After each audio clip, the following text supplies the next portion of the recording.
What's going on YouTube? It says see the place to be, chilling with Mr. A&D, back to give you guys a Monday Night Raw review. My God, what the fuck? WTF is the theme of this Monday Night Raw, and joining me for the first time in over a year for a Monday Night Raw review is not Deion Sanders for primetime. I got tricked. I don't trick nobody. I just ask, and then you just say, "Hey, yo." I got tricked, y'all. This show was this. I got tricked into watching this show, and I got tricked into this. You know why? Because this show you just got to talk about it. You ain't lying. You not lying at all, because this show was the first time in a long time Vince McMahon, dead serious, he gave us everything we wanted and then said fuck you at the same time, and we fell for it. And we fell for it the end. That's what happened. So let's get right on into this, because I came in a little late. I was taking my wife to the hair store. We start off with John Cena addressing the Monday Night Raw. He comes back, he cuts a promo. God, is good to be back. Obviously, you know, the usual John Cena shtick. And then Cena he states the obvious of what we all know, and that is John Cena wants to challenge Roman Reigns for the championship at SummerSlam to make it title number 17. So that's what it was. Now, there was a point that Riddle came out, and then they had a bro off, I heard. Yes, they did. And I was just like, well, it's exactly what it sounded like, a bro off. Wow. So there's your opening. There's your opening. I'm sorry. We gotta dissect this. You gotta do what? It was like, we gotta dissect this. It was like John Cena trying to be that 2008-ish John Cena where he can crack jokes. Yeah. But he's, 45, 50 almost. But is he cracking like the poopy jokes though, or is he cracking like the hard Cena put you on a ventilator jokes?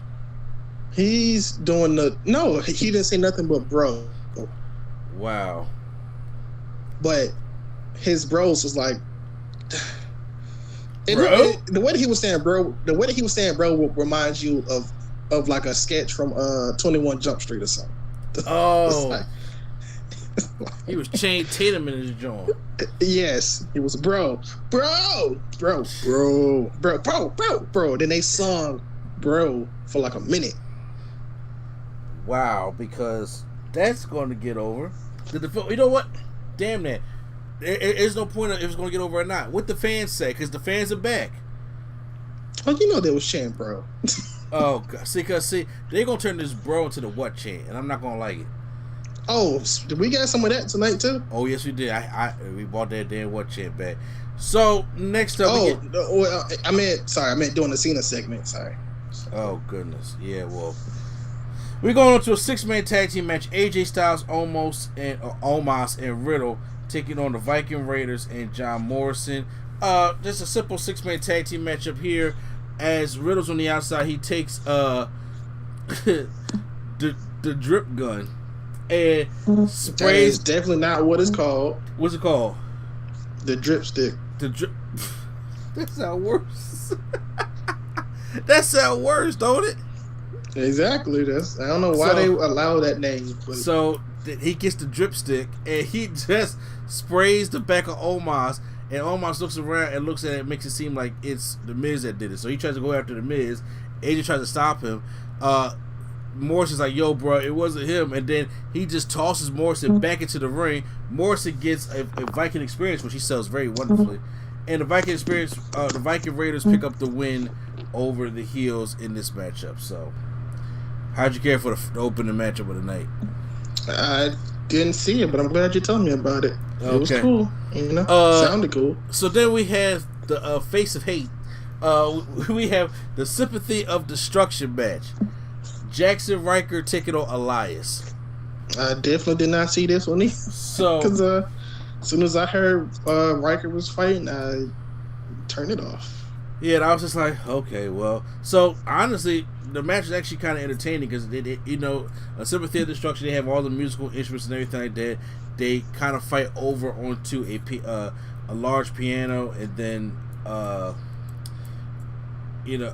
then they fight back into the ring, and then Jackson Riker hits a superplex to Elias to the outside of the ring through 2 tables and wins the matchup. So, I hope this rivalry comes to an end.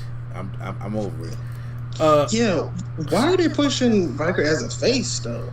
I don't. You know what? Look, let's be real. I think they are doing the whole Velveteen Dream thing. They're like, I hope everybody forgot about what he said because they're probably like, look, the George Floyd thing was that was so last year. So it's like they probably said, you know what? Everybody probably forgot. The fans are back. And first of all, we in Texas, okay? You think Texas is going to boo Jackson Riker? Yes. You say yes? Yes. I mean, now, if it was in Mississippi, then I could understand. Okay. Look, Mississippi. Well, I don't think Mississippi got no arenas, yeah. So that's that's obviously what happened there. Me personally, like I said, I'm not into Jackson Riker. I don't care about Jackson Riker. They try to push him as a babyface. He don't get no sympathy love from me. I mean, we'll see how the crowd goes. We'll see how they warm up to him. And seriously, like the thing was so like they took him off. There are some things that happen in WWE that people just forget. And then there's some things people that they just don't forget. So it all depends who it is. And I guess this is one that we need to forget. But no, I ain't say. Look, you see what I see in my text. I said everybody else forget, but we ain't forget. Mm-hmm. So we ain't forget. Charlotte Flair comes out to the ring with her, as the 11-time champion, and she comes to the ring and tells Rhea Ripley that she can take take any page she went out the book because I created the damn book. Good line. Rhea Ripley comes out and says you can beat me on any day any day, right, Charlotte? Well, how about tonight? So Charlotte says, well, look, your knee is really not up to par to have a match tonight, so I won't be able to do the matchup. But then Sonya Deville and Adam Pearce come out. They got the crowd talking. I can barely hear what they're saying on the mic, but they're saying, Charlotte, you're going to have to defend your title tonight because that's what we're going to do. And Charlotte's just like, okay, well, that's what happened. But she hits Rhea Ripley in her leg to show that she's still not ready for it. Nia Jax and Shayna Baszler. Well, first of all, how'd you feel about the setup for the main event tonight? I already knew Rhea wasn't winning, so I was like, okay. I was like, yeah, cool, guys. Look, I'm trying to figure out what's going on with this because right now I'm even on WWE.com right now, and they got like no action pictures for tonight at all. I'm like, why? Like, what's the holdup? But anyway, found some. Here we go. So now we have Nia Jax taking on Shayna Baszler versus Tamina and Natalya. So Reginald is and there. As Michael Cole said last night. Wait, who did you say? Reginald is with versus. No, I said Reginald is with Tamina. I was with it's with Nia Jax and Shayna Baszler. Oh, okay. Never mind. I thought you said Tamina. Okay, sorry. Okay. Yeah, no. So it's a regular matchup. Reggie distracts Nia Jax, which calls Shayna basically a distraction. She gets super kicked jumping off the top rope, and Tamina pins Shayna Baszler. Said no one ever.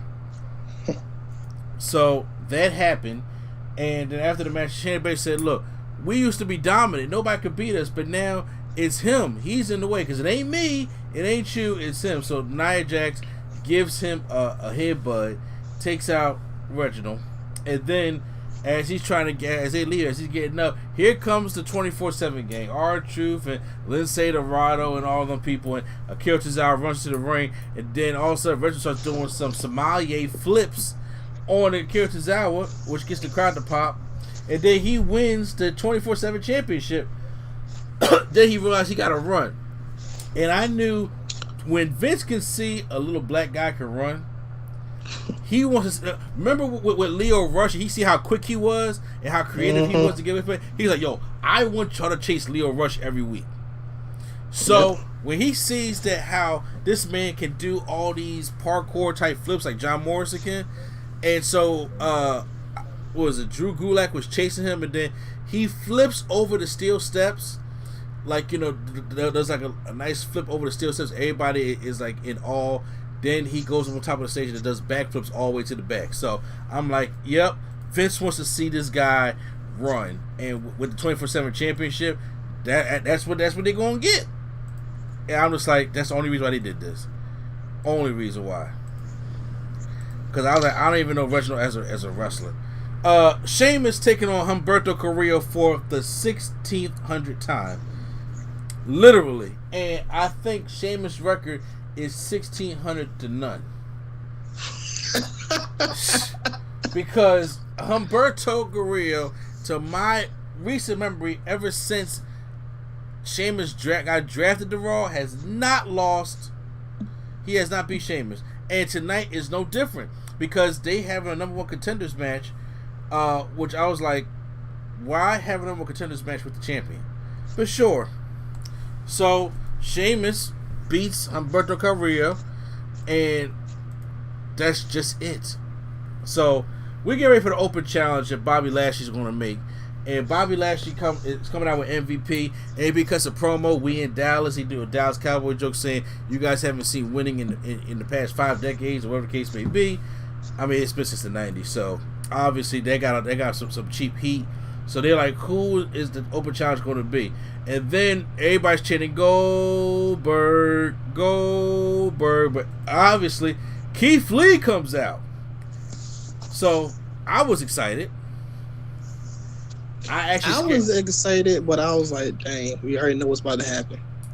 Yeah, but I don't mind that. I'm glad to see Keith Lee back. That's what I was, hype about, because I said finally, and I scared my daughter. I was just like, yo, Keith Lee was back. And then now obviously he didn't do all the Keith Lee stuff, and I don't know if he got some ring rust or not, but Bobby Lashley was trying to real quick, I wish he would have came back and just took the shirt off. I was saying the same thing, because he has the tights, he has the hoodie. I was like, if he take the shirt off, if he takes the hoodie off and there's no shirt, we back to full Keith Lee.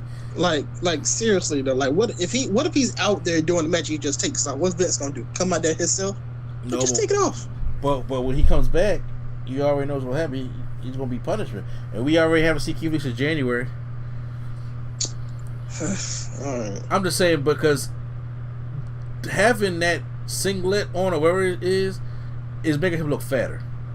Yes, it looks more distracting and more stupid. Yeah, like, it does. Opposed to him just not like Ricochet having on wrestling in jeans.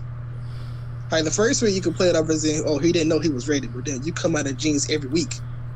Yeah, it looks stupid. I agree. So there was a point where Bobby Lashley tries to put Keith Lee on his shoulders and do the run thing, knocks the cameraman over. Realized that wasn't going to happen. Then he calls a cut behind his head or something, but he hits the spear to Keith Lee on the outside, rolls him back in, and then hits the spear to Keith Lee on the inside, beats Keith Lee. But how about Keith Lee? Yeah, I was just like, well, at least we got to see Keith Lee, but we're not done yet, because after Bobby wins, we hear the doom, shoom chicka doom chicka doom. So look, I am so disappointed in Dallas for actually cheering for this man, bro. Look, you already know. It's come from a Goldberg fan here. Yes, we don't like the match. Yes, we don't want Goldberg back. Yes, we don't want Goldberg challenging Bobby Lashley. But I still love and pay to see the Goldberg entrance. So when he comes, they're going to cheer for Goldberg. When the fireworks come out, they're going to do that when he spits fire and then he does all that. Yes, they're going to get all hyped for Goldberg on that front. He comes out to Bobby Lashley and he was just like, "You're next." So if I was Bob, I would have just laughed in his face. Like, yeah, sure. Okay. Yeah. Bobby was getting pissed, and the MVP said, "No, we're gonna back up." But you know what I'm saying, it's business. Man, what? I just can't. This Goldberg thing got me just. I had to walk out. So Jinder Jinder Mahal comes out, and oh God, yes, and he's doing a promo. It's his birthday, everything he did to Drew McIntyre, and then all of a sudden Drew McIntyre comes, hits him with a chair, and takes out the guys that's with Jinder Mahal, and he like hits this one guy. I forgot what his name is, like 17 times with a steel chair. Shanky, whatever it is, that man got annihilated with that steel chair, and now we already know. It's going to be. Oh, it's Jinder Mahal's birthday. Huh? It was Jinder's birthday. Today, right? On Raw, yeah. Okay, how old is he now? I'm gonna say 32. 35. 35, yeah, okay. So, oh snap, those are all the pictures they got for the thing so far? Damn. They ain't even finished doing the Raw pictures yet? No, we need more pictures. So, after that, we get a promo about Karrion Kross. TikTok. So I'm like, Karrion Kross is coming, but then all of a sudden, Karrion Kross is coming out for his debut. Now, first of all, we don't got Scarlett. We don't have the full entrance.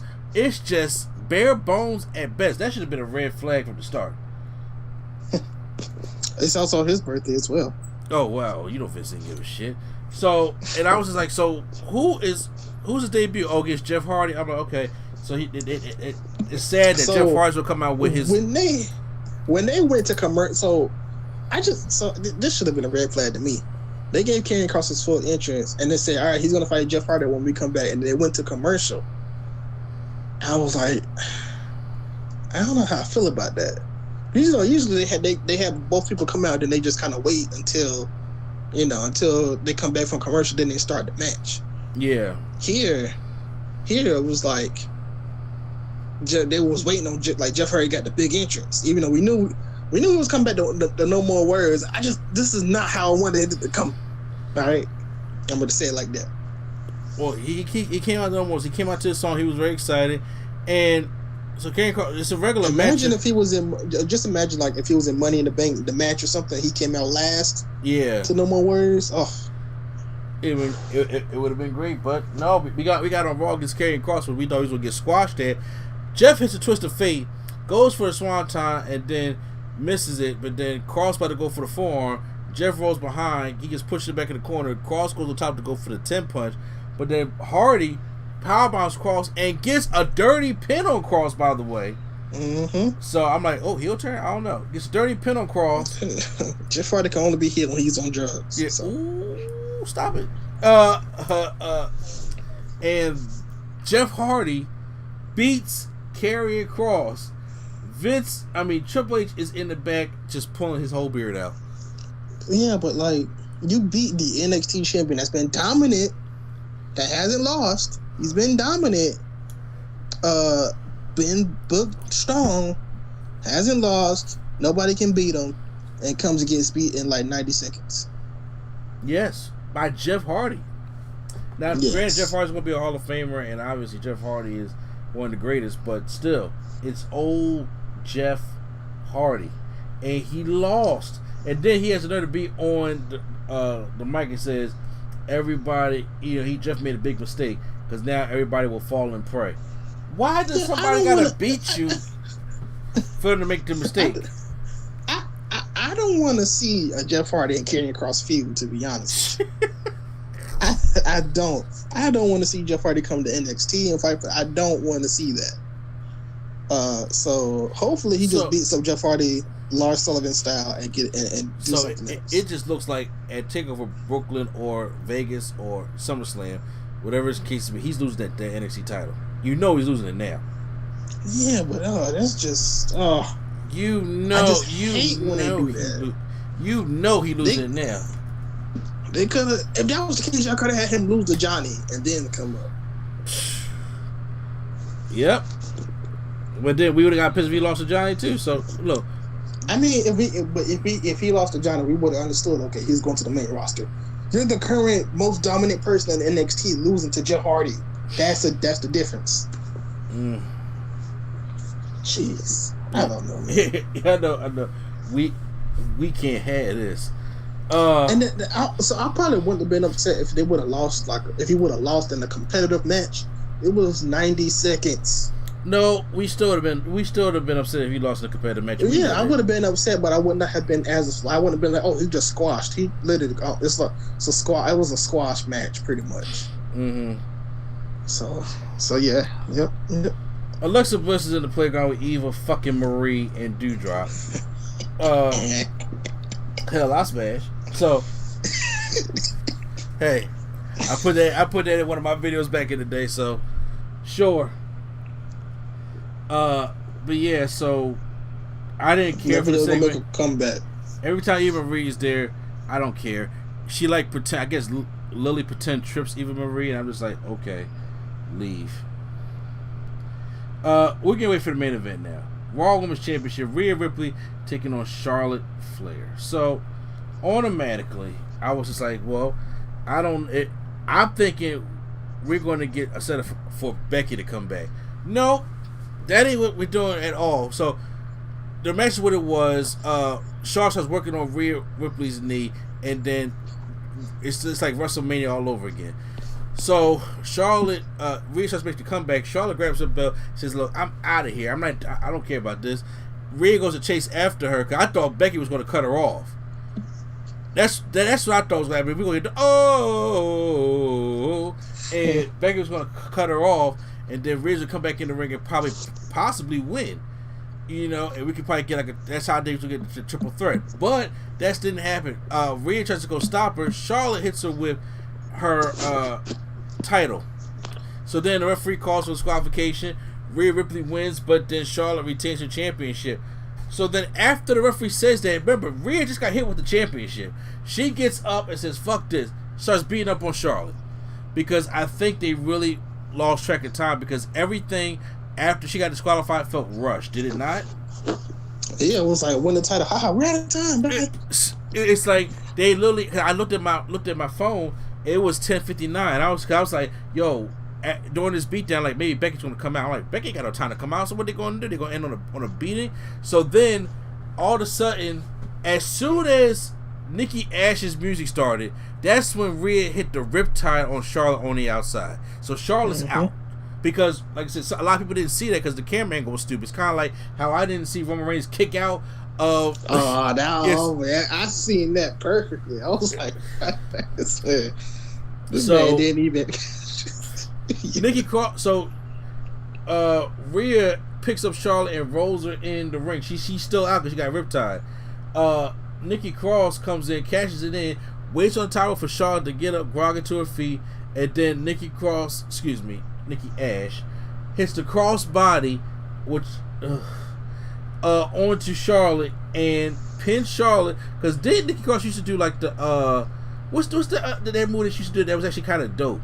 The net breaker, the Twisted Sister. Yeah. Why not do that?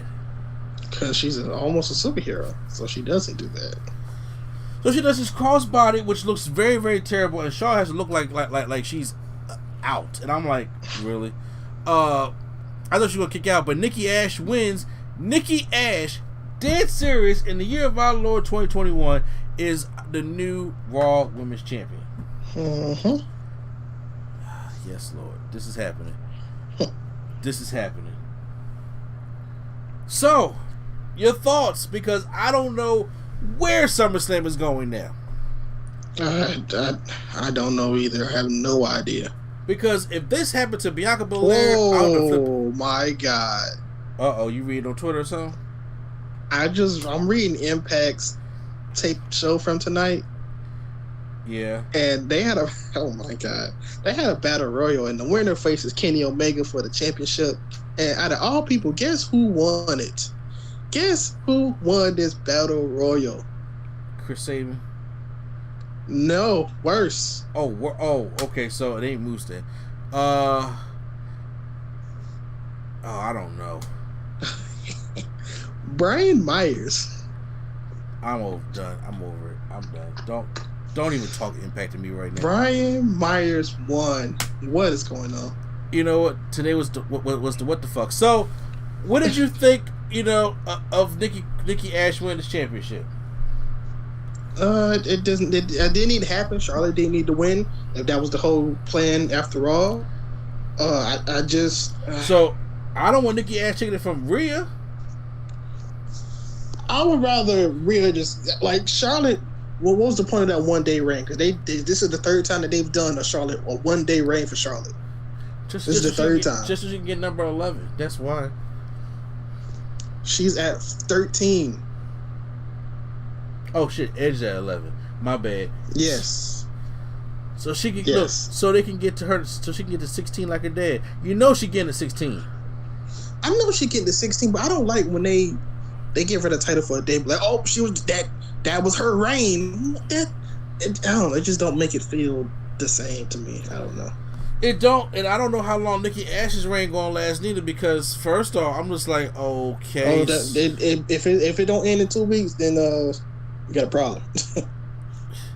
Because I'm like, so is Becky still gonna come back for SummerSlam, or maybe she's not coming back for Some? Because I thought this would be the perfect opportunity to have Becky come out, and she did. Especially if you want people to start watching your show and you want ratings. Exactly. They chanting for Becky. That's so people. I don't understand their booking. I'm gonna tell you this right now. Tonight's Raw rating from me gets a thumbs in the middle, and I'm gonna tell you why. Because they gave me thumbs up moments, and then they said fuck you right to my face with thumb downs moments. So it's in the middle. Yeah, it's in the middle for me because it was like I was saying what too many times during the show, and I was saying what in a good way and a bad way, both times. And then like all the time. It's gonna be crazy because we got Smackdown on Friday from 2 locations. Remember, they gonna be at that hip hop concert. Yeah, Rolling Loud is like basically saying, you know what Rolling Loud means. So like, why is WWE involved in Rolling Loud? I have no. So how much you would have bet? How much you would bet Bianca? Because Bianca Belair and Carmella having a rematch at Rolling Loud, and they probably gonna have Sasha Banks return there. So let's put all the black people at Rolling Loud. How much you want to bet, Prime? I don't. Okay. Before we dive into that, do you think they're gonna actually give matches that people care about at Rolling? Like, because people at Rolling Out are not really wrestling fans; they're just there. Yeah. So, do you think they're gonna really have like Carmella versus Bianca there? They already announced that. Oh, that's gonna be at the thing. That's gonna be at Rolling Loud because Cena's gonna be on SmackDown at the Cleveland show, but. Bianca, that's what they should have did. They should have had Cena come out Rolling Loud. I'm about to say, why not? You might as well have Cena come out Rolling Loud. Shit. But you know, I guess not. So, I thought they said they was gonna have 2 matches. Yeah, we don't know what the second match is. We don't know what the second match is. I just hope they don't. I hope they don't do what they did for that New Year's show. They said we're gonna have a New Year's show on New Year's Eve. Then they had Roman versus like somebody from a tag team, probably been Tucker or somebody. They had like, bruh, I'm telling you, they're gonna put all the Urbans. It's gonna be like Usos and shit there. You know what I'm saying? Look, that would have been the perfect time to have Montez there. We want to smoke and rolling. Oh, yo, man, yeah, you right on that one. You right on that. I don't know. They may have to have him come back for a promo or something. Yeah, you gonna have to bring out Bianca or something. We want the smoke. Yeah, I you right on that one. But you know what, guys? Post your comments down below how you feel about Monday Night Raw. Hit the like button if you guys enjoyed our review. Hit the subscribe button for more WWE content and wrestling content right here on NC Studios. So once again, it's NC, a place to be chilling, Mr. Indy, and not Deion Sanders for prime time. All right, y'all. All right, and the Nerd Coalition is out.